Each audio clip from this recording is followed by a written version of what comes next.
You're listening to the CyberWire Network, powered by N2K.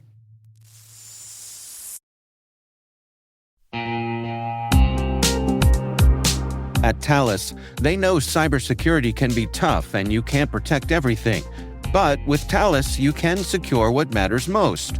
With Thales's industry-leading platforms, you can protect critical applications, data, and identities, anywhere and at scale with the highest ROI. That's why the most trusted brands and largest banks, retailers, and healthcare companies in the world rely on Thales to protect what matters most: applications, data, and identity. That's Thales. Thales. Learn more at thalesgroup.com/cyber.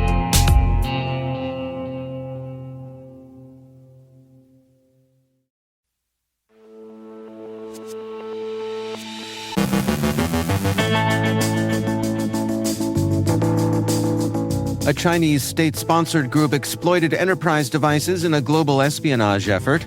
The UK government guarantees £1.5 billion financing to help Jaguar Land Rover's recovery efforts. A maximum severity flaw in Fortra's Go Anywhere managed file transfer product is under active exploitation. The AI boom faces sustainability questions. Akira ransomware bypasses MFA on SonicWall devices. Dutch teens are arrested for allegedly spying for Russia. Luxury retailer Harrods confirms a data breach. An Interpol crackdown targets African cybercrime rings.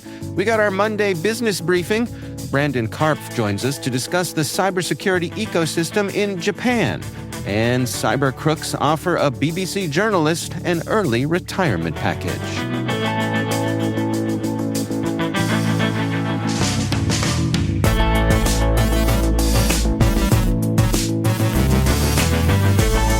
It's Monday, September 29th, 2025. I'm Dave Bittner, and this is your CyberWire Intel Briefing.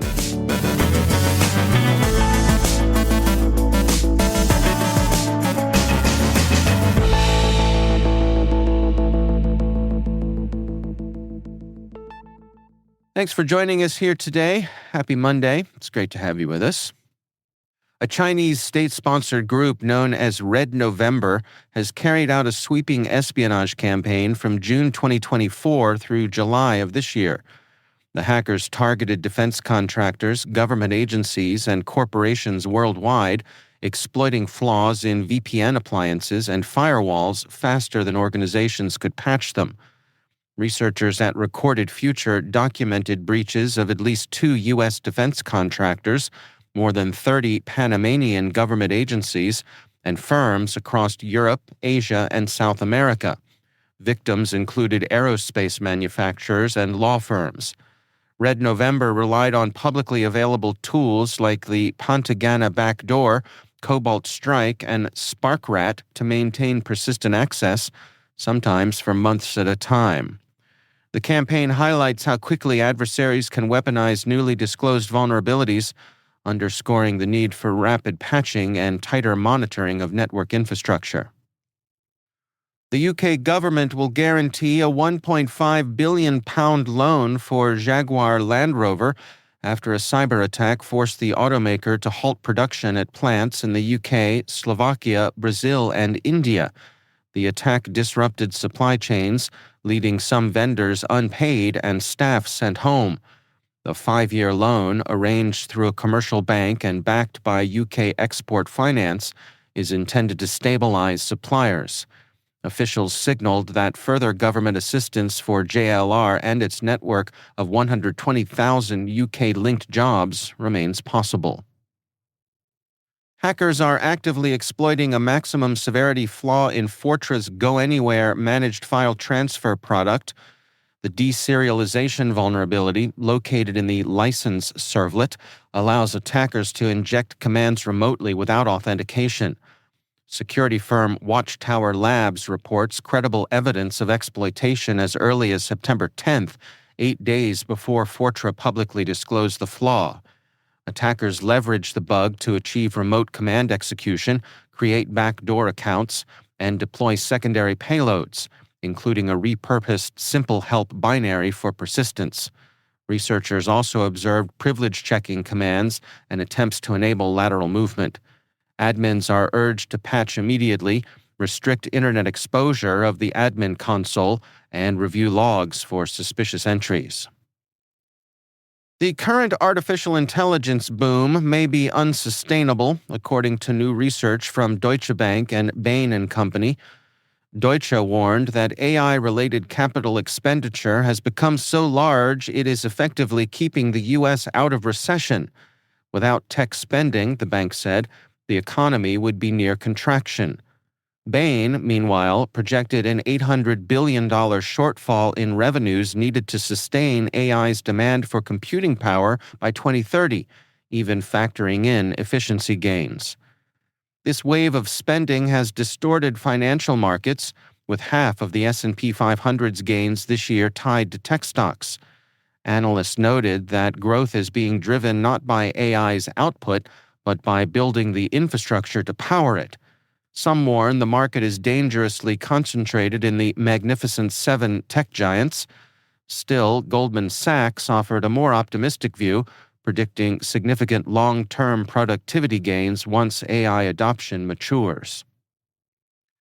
Akira ransomware operators are continuing to exploit SonicWall SSL VPN devices, successfully logging into accounts even when one-time password multi-factor authentication is enabled. Researchers at Arctic Wolf say the activity links back to an improper access control flaw patched in August 2024. However, attackers appear to be reusing credentials and possibly one-time password seeds stolen before devices were updated. Google Threat Intelligence Group has observed similar behavior, assessing with high confidence that stolen OTP seeds are enabling renewed access to patched devices. Once inside, Akira affiliates move quickly, scanning networks, enumerating Active Directory, and targeting Veeam servers to extract backup credentials. They also deploy bring-your-own vulnerable driver techniques to disable endpoint protection before encryption. Researchers stress that even fully patched systems remain at risk if credentials were compromised. SonicWall urges administrators to reset all VPN credentials and ensure devices are running the latest firmware. Dutch police have arrested two 17-year-old boys accused of spying for Russia using Wi-Fi sniffer devices near sensitive locations in The Hague, including Europol, Eurojust, and the Canadian Embassy. According to De Telegraaf, the teens were recruited via Telegram and caught following a tip from the Dutch intelligence service AIVD. Europol confirmed awareness of the case but said its systems remain uncompromised, citing robust security safeguards. Authorities believe the teens intercepted wireless traffic for reconnaissance, though the full extent of their activity is under investigation. One was reportedly arrested at home while doing homework, with parents unaware of his espionage involvement. The suspects remain in custody for at least 2 weeks as charges proceed. The case highlights a troubling escalation in Russian recruitment of European youths for low-level espionage and sabotage activities. Luxury retailer Harrods has confirmed that hackers contacted the company after stealing data tied to 430,000 customer records in a breach involving a third-party provider. The stolen information includes names, contact details, and loyalty card data, but no passwords, payment details, or order histories. Harrods said it will not engage with the attackers and is focused on supporting affected customers while cooperating with authorities. The company emphasized that most shoppers are in-store, limiting the breach's overall impact. Interpol announced that 260 people were arrested across several African countries in a coordinated crackdown on online fraud networks. Authorities identified more than 1,400 victims who collectively lost $2.8 million through romance scams, sextortion, and related schemes. Police dismantled scam infrastructure and seized over 1,200 devices, including SIM cards and USB drives. Ghana reported the most arrests, detaining 68 suspects and recovering $70,000 of $450,000 in losses. Senegalese police arrested 22 for impersonating celebrities to defraud victims, while the Côte d'Ivoire identified nearly 810 sextortion victims tied to 24 suspects. Angola detained 8 linked to cross-border fraud cases. Interpol warned of a sharp rise in digital-enabled crimes across Africa, stressing that online platforms have expanded opportunities for exploitation, with both financial and psychological harm to victims. It's Monday, which means it's time for our weekly business briefing. The cybersecurity market saw a wave of acquisitions this past week. Cyberbit acquired Rangeforce to expand its live-fire training catalog, while Halon bought Germany's 11 Cybersecurity to strengthen its email threat intelligence offerings. Spreedly added fraud prevention firm Dodgeball. Spectratel picked up Mosaic Networks to boost secure networking, and Echo Store acquired CyberNorth to extend MSSP services. Other deals included Unico buying OwnID for passwordless authentication, Digicert acquiring Valomail for zero-trust email, and Blue Mantis acquiring Canadian MSB Corio. On the funding side, Terra Security raised $30 million to advance AI-driven red teaming, and GDPR compliance startup Kertos closed a $16.5 million round. Silent Push secured $10 million for global expansion. Unit 221B raised $5 million to enhance threat intelligence collaboration, and Mycroft emerged from stealth with $3.5 million to accelerate compliance automation. Finally, Austin-based Eve Security raised $3 million to develop its AI-powered observability platform. If business news is your thing, be sure to check out our weekly Cyber Business Brief, part of CyberWire Pro. All the details on that are on our website, thecyberwire.com.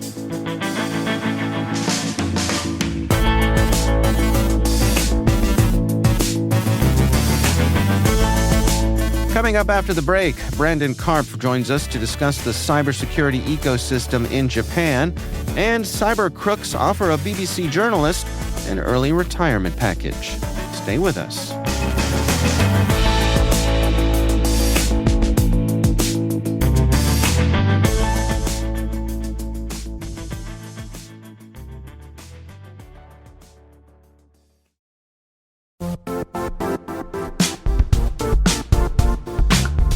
Compliance regulations, third-party risk, and customer security demands are all growing and changing fast. Is your manual GRC program actually slowing you down? If you're thinking there has to be something more efficient than spreadsheets, screenshots, and all those manual processes, you're right. GRC can be so much easier, and it can strengthen your security posture while actually driving revenue for your business. You know, one of the things I really like about Vanta is how it takes the heavy lifting out of your GRC program. Their trust management platform automates those key areas: compliance, internal and third-party risk, and even customer trust, so you're not buried under spreadsheets and endless manual tasks. Vanta really streamlines the way you gather and manage information across your entire business. And this isn't just theoretical. A recent IDC analysis found that compliance teams using Vanta are 129% more productive. It's a pretty impressive number. So what does it mean for you? It means you get back more time and energy to focus on what actually matters, like strengthening your security posture and scaling your business. Vanta, GRC. Just imagine how much easier trust can be. Visit vanta.com/cyber to sign up today for a free demo. That's vanta.com/cyber.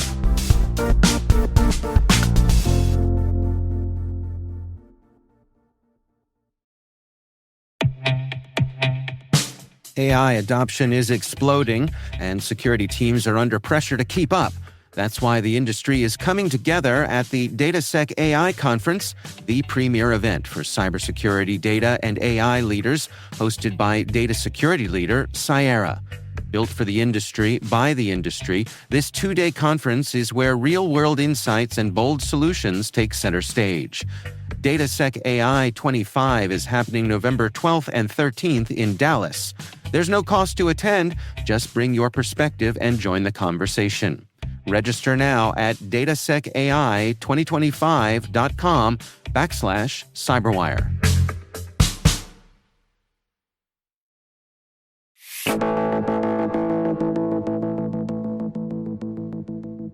And joining me once again is Brandon Karpf. He's the leader of international public-private partnerships at NTT. Brandon, welcome back. Thanks, Dave. Good to be back, as always.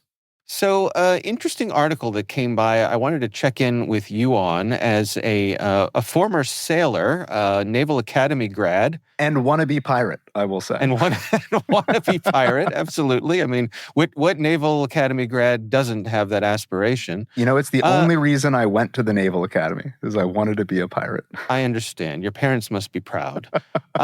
Interesting article that came by. This is from Arizona Republican David Schweikart, who has introduced a bill called the Scam Farms Mark and Reprisal Authorization Act into the House of Representatives. Letters of marque, my understanding, go back to pirate days. Can you give us a little of the background here, Captain? Certainly. So when you think about kind of the age of sail and how expensive it was for nations to maintain ships, when they went into war, they didn't always have a standing navy, or at least they had a standing navy, but they wanted more to have a larger effect overseas, especially against the shipping of their adversary. And so they created these things called letters of marque that allowed them to basically deputize a private captain who owned his own ship. And I'll say his because almost all of them were men. There actually were a few instances of female captains here, but essentially allowed them to do legal piracy against the enemies of that nation, and usually against actually the civilian traffic, like the trade traffic against that nation was using ships to transport. And it was a way for a nation to kind of expand its capabilities in terms of naval operations. So how did this affect diplomacy? If I'm out there, deputizing these folks to go attack other nations' private ships, this is not going to generate a good response. No, and I will say that when you think about it, right, this was and is an antiquated practice, right? This is really the purpose was to disrupt civilian infrastructure, what we today would call critical infrastructure, and really attack the population, the civilian populations of your adversary by affecting their trade and their finances. It was broadly accepted as just a part of warfare during this age. Today, that's frowned upon, going after civilian infrastructure and civilian critical infrastructure, especially in a time of war. There's laws of armed conflict that we have to adhere to. And thinking about using this idea of the letters of marque, which is deputizing private citizens, and more specifically in the cyber realm, it would be really private companies, to go after independently, maybe cybercrime infrastructure, et cetera. It raises some, I would say, major concerns around legality, but of course, as you said, geopolitics and international relations. We'll go on. Well, first, without a controlling, infrastructure here in place, you would end up seeing exactly what happened during the Age of Sail, which is these private pirates, which they really were, private pirates, just taking advantage of these letters of marques for their own personal gain. Some of these private pirates who were legally authorized to do what they were doing became fabulously wealthy because they were using it as an opportunity to basically steal and do piracy under the guise of support from the nation. This potentially opens up the door to those types of nefarious activities, even for authorized people. Reverse ransomware. Right. Especially when you consider the fact that any cyber operation, especially offensive operations, are so carefully constructed and so carefully authorized under legal frameworks, starting at the president, all the way down to the unit that is conducting these operations in the U.S. at Cyber Command or the National Security Agency. There's so much consideration given to what the actual legal authorities are, what the equities are. If we're looking at information purely from a foreign perspective, if any U.S. person's information happens to get accidentally scooped up, that goes through a whole legal review and audit process. All these things that are meant to help protect our civil liberties. Now, when you give a letter of marque to a private citizen or a private company, they have no obligations to protect any of that stuff. So the reporting I've seen on this seems pretty skeptical that this could actually make its way through. What's your take?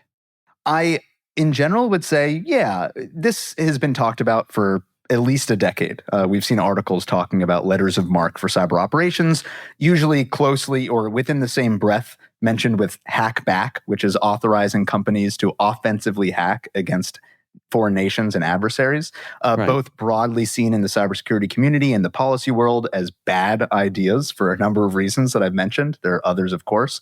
That being said, in this day and age, who knows? I mean, this bill, and if you read the text of the bill, it's actually directly authorizing the president, the U.S. president, giving the president direct authority to create these letters of marque and give authorization for reprisals, basically privately arm and equip persons in the cyber domain. I don't know. Seeing what's happening with immigration enforcement in the country, seeing what's happening and what the National Guard is being used as, there's a world in which this could very well get through Congress. Yeah, it'd be new assignment for the Doge team. Right, and our favorite Dozier Big Balls as the new hacker, which is a perfect nom de plume for a hacker, I guess. I guess it is. All right, well, time will tell. Time will tell. All right, well, Brandon Karp is leader of international public-private partnerships at NTT. Brandon, thanks so much for taking the time. Thank you, Dave.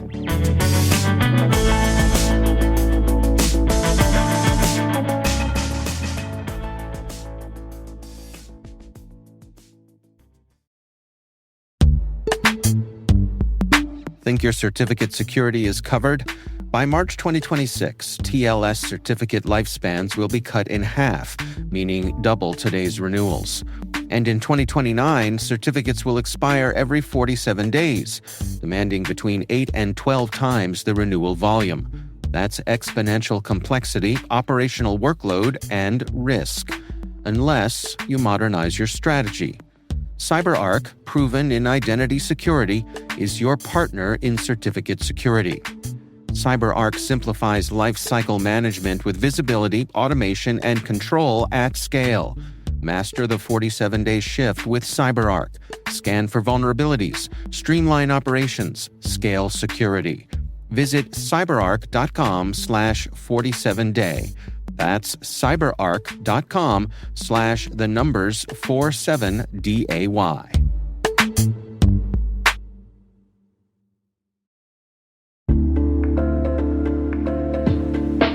And now, a word from our sponsor, ThreatLocker, the powerful zero-trust enterprise solution that stops ransomware in its tracks. Allow Listing is a deny-by-default software that makes application control simple and fast.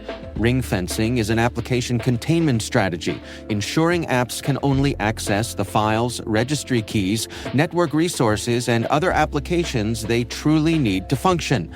Shut out cybercriminals with world-class endpoint protection from ThreatLocker.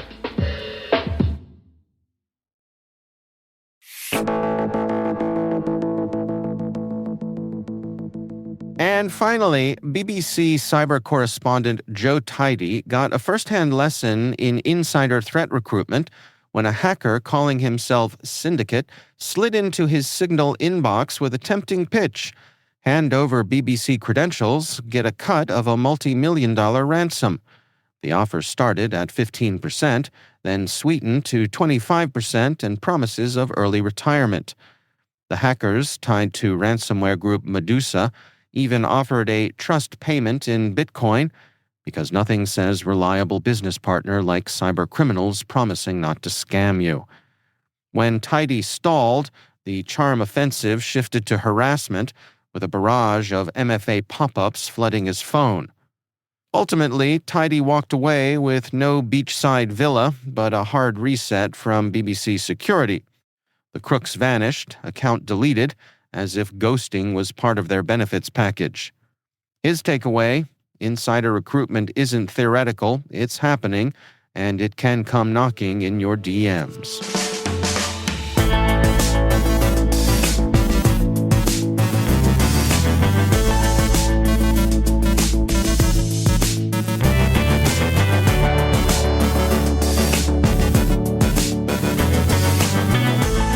And that's the CyberWire. For links to all of today's stories, check out our daily briefing at thecyberwire.com. Don't forget to check out the Grumpy Old Geeks podcast, where I contribute to a regular segment on Jason and Brian's show every week. You can find Grumpy Old Geeks where all the fine podcasts are listed. We'd love to know what you think of this podcast. Your feedback ensures we deliver the insights that keep you a step ahead in the rapidly changing world of cybersecurity.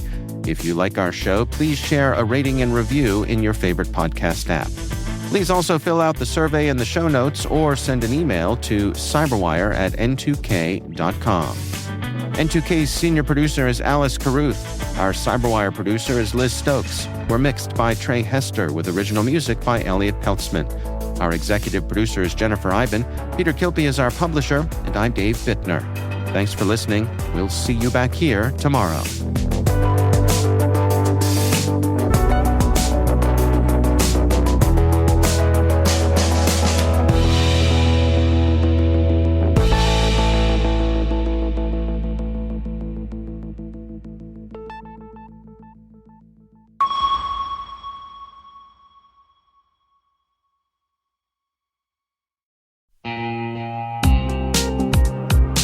Cyber Innovation Day is the premier event for cyber startups, researchers, and top VC firms building trust into tomorrow's digital world. Kick off the day with unfiltered insights and panels on securing tomorrow's technology. In the afternoon, the 8th annual Data Tribe Challenge takes center stage as elite startups pitch for exposure, acceleration, and funding. The Innovation Expo runs all day, connecting founders, investors, and researchers around breakthroughs in cybersecurity. It all happens November 4th in Washington, D.C. Discover the startups building the future of cyber. Learn more at cid.datatribe.com.